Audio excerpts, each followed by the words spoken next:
Today we're looking at the PlayStation 4 game, Detroit Become Human.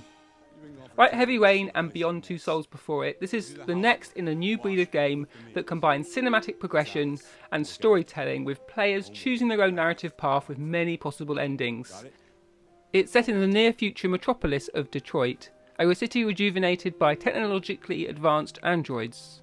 Players face a brave new world threatening to turn to chaos as they take on the role of Kara, a female android trying to find her own place in a turbulent social landscape. It's popular because of the choices that really count as players address mature themes like love, commitment, abandonment and even abuse.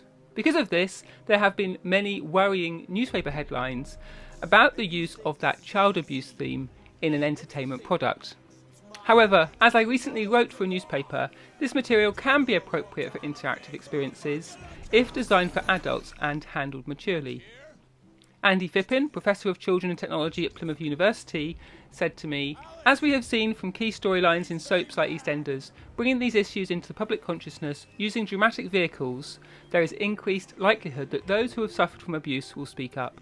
In the UK, Detroit Become Human is rated PEGI 18, which restricts availability to adults only because of depictions of violence to vulnerable or defenceless human-like characters, depictions of strong violence to human-like characters, and use of sexual expletives.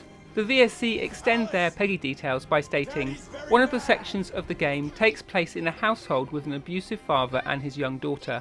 Throughout your time in the household, you witness the father being verbally abusive to his daughter.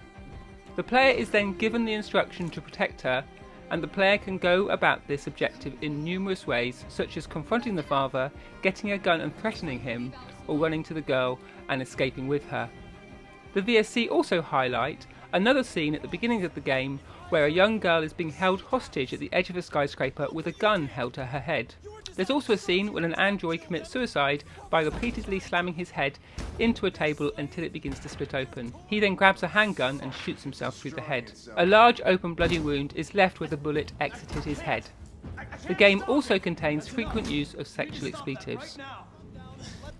For players of an appropriate maturity, Detroit Become Human offers an interesting and unusual approach to narrative.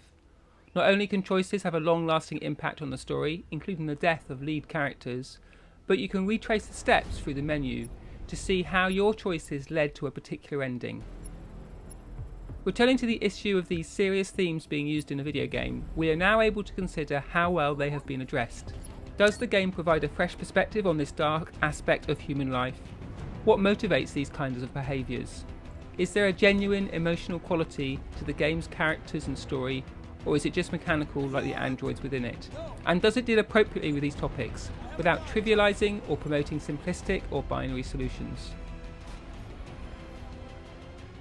This video was created with the support of families on my Patreon project.